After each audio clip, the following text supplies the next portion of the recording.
Welcome back to Stock Talk Trades. We are going over Enjin coin. Enjin coin has been running up the past month. It's been March, past couple months actually. In the past month, it's been actually tanking. So, what can we see from it, and where is it going to go? If you guys find value from this video, please comment down below. Give this video a like and consider subscribing. It helps the channel out a lot, and so I can keep providing value to you guys on a daily basis. So right now, it's not looking good at all. We have what's known as a head and shoulders pattern. So this is a bearish pattern, which meaning that it's going to go down. So we have the first shoulder, the head, and the second shoulder. And we can go ahead and take a measurement of the neckline. So this is the neckline where the first touch comes up, the second touch, and then this makes the shoulders, which is here. And you can go ahead and measure from the top to the line, which is around $1.57, and you're going to take that measurement to $1.57. So that's not good. That's around $43. We're going to go ahead and round that up to around 50, just because 50 is probably going to act as that support. But I don't think it will come down that far. It's just something that's not going to happen. But I do believe that it will continue to come down here if we break this neckline. So I do believe that we will come down to around this level, around 150, because that's going to act as strong support, because we have, look, 1, 2, touches it twice. And this gives time for the 200 SMA to continue up here, and therefore just kind of like squeezing it out. And as long as we stay above this 200 SMA, I'm still bullish on Enjin coin, because even if we do break down below this line, find resistance up there, and then continue to come down, we have this 150, which is going to act as strong support, and we have this 200-day SMA. But let's go ahead and take a peek at some Fibonacci retracements if it is actually in a downtrend. Oh. I'll go ahead and take it from here up. Okay, so we broke out of that 50%, 50 cent level, or 50%. But we did bounce right back up, which is very good, and now we're sitting around that 50% level. So as long as we can stay above that now and not break down and find resistance on it, then I'm still bullish on Enjin. Or actually, as long as it doesn't break below this level and find resistance on that $2 range, then, well, I'm still bullish on it no matter what, because Enjin's a good long-term hold.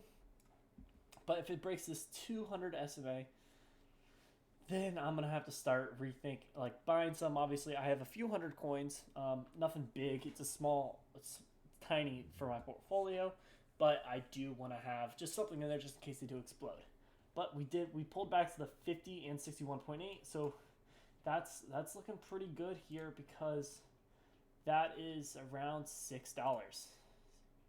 So that is a price target that I'm looking at for Enjin coin if we can break above this Fibonacci level and stay above this. So once we really break above this shoulder height, our next resistance is going to be that all-time high around $4. And then that's when we're going to see that run all the way up to that $6 range. And I do believe that Enjin coin will hit that by the end of this bull run. And that's not far-fetched. That's whoops.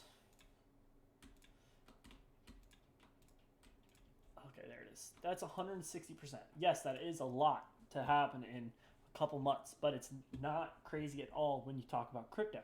So what I want to happen is literally just break above, find support, maybe stumble at the top, and then just run to that $6 level.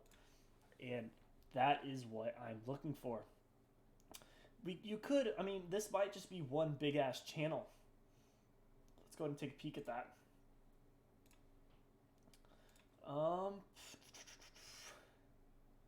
This might just be one big ass channel. So if we go ahead and measure from the top of the channel, 313, and from the bottom of the channel, 313. So that's around $5. That's going to be a strong resistance also before we get into that $6 range, because that's $5 and is going to act as a fat mental resistance, because we're like, oh, I'm going to sell at $5. It's just an even number. Everybody likes $5, $5, $10. those are all very strong resistance. Not because the mathematic equations of that make up this chart. It's because a lot of people will take profits and scalp profits when we get that high. And if we have a breakout above 5, people are going to definitely take some profits scalping it. But I'm still very bullish on it. We ideally stay above this 200 SMA and break above this 50 SMA and 20 EMA. Therefore, riding it up past this shoulder line and then breaking that all-time high. I believe that's an all-time high. I'm not too sure, but we're going to say it is. Or that swing high, just in case it's not. Break that swing high up to that $6 range. And again, that $6 range would be awesome because, I mean, again, I don't have too much into it, but because I have more in HBAR, XRP, and XLM, VeChain. I would suggest that if you have a lot of money, if you have a lot of money, maybe throw some in there, but if you don't have that much money, stick and be concentrated. Don't be too diversified because you won't make too much money if that happens. And if you don't have a lot of money, you don't have a lot to lose, then I would stick with 1 to 2 cryptocurrencies that you highly believe in. For me, that is HBAR and XRP. Most of my money are in these two. I have a big, I'm so excited for this bull run. And it's just hard for me to explain my excitement to you guys. But I do appreciate you guys staying through this video.